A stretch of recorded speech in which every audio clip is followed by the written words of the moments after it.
Alright guys, so I got it moved over to this other table instead of the table saw.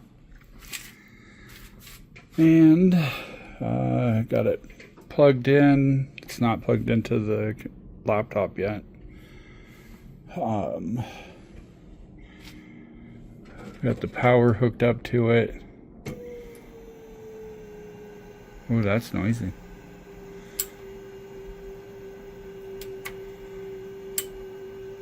That must only apply to the spindle. How about home? Ooh. We got movement.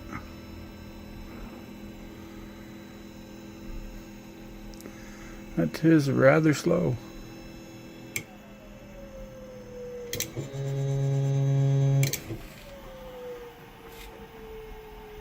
That is not making it all the way to that corner. It's locked in place though, that's for sure. Yeah, I don't know what that does. Alright.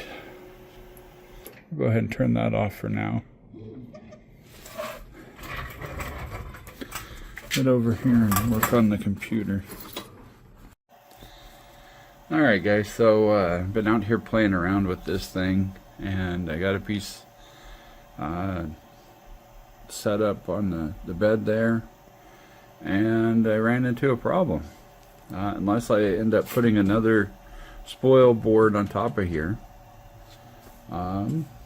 This is, hold on, let me get reconnected.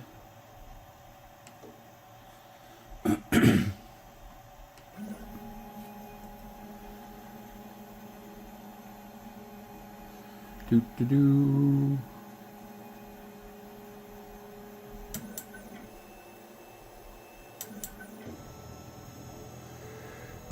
But at least this part's working, right? Yeah.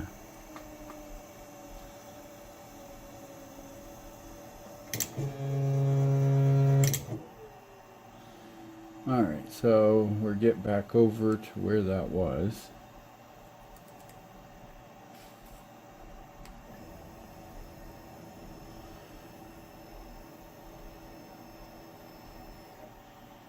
That was not 100.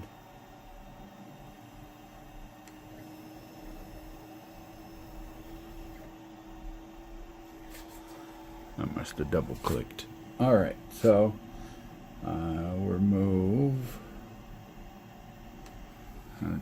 Here's the screen, sorry about that. 50, and remove back. That looks really dark. And we came back. Maybe 20. How about we go down instead of up?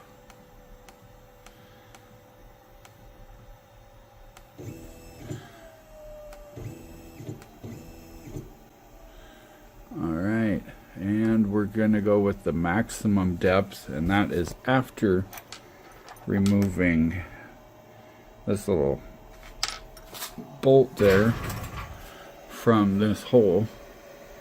And once again, the sun's in a lovely spot, so hopefully that is visible. Right there, an empty hole.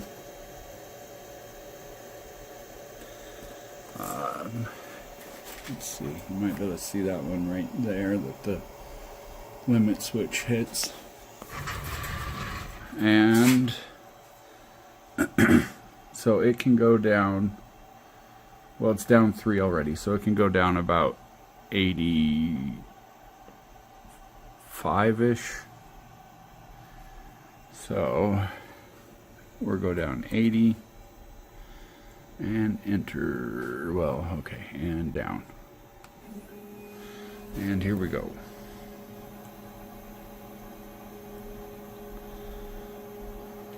Oh shoot.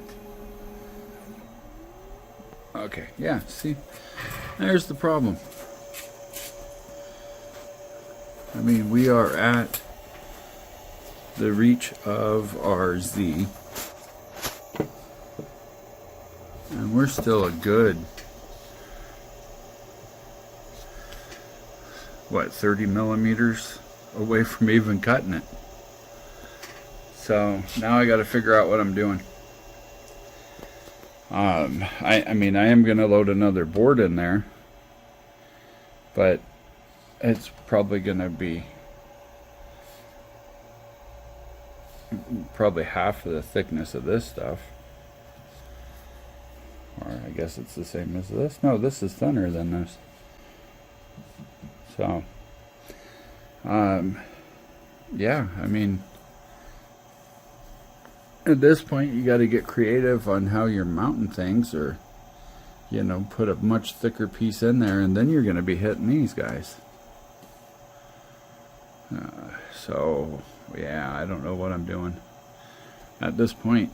And that motor tucks so far up inside of there. I mean, we're to right there. Can we get that to focus? Focus! There. You're, you know, probably ½ inch up inside of that. Okay, so anyways, I got it moving around. That part's good, at least. I'm using G-code sender, which maybe you can see that. I'll put a link in the description. It seems to work pretty good. Unfortunately, something I've noticed. So, you know, you have your software, excuse me, your software end stops or limits. And when you go in here, oh, it actually changed to 80 now. It wasn't letting me change this before. So, I'm not sure. But being that that's there now, I mean, I guess it should be okay. Yeah, so I'm going to see what I can find out. I may have to end up picking up a motor for this thing. One of the bigger ones. Just to make it work. And then I still got to calibrate it, make sure, you know, the steps are correct. So when you move it 10 millimeters, you get 10 millimeters. But yeah, I mean, that's where we're at on this journey today. So, powering down. Boom!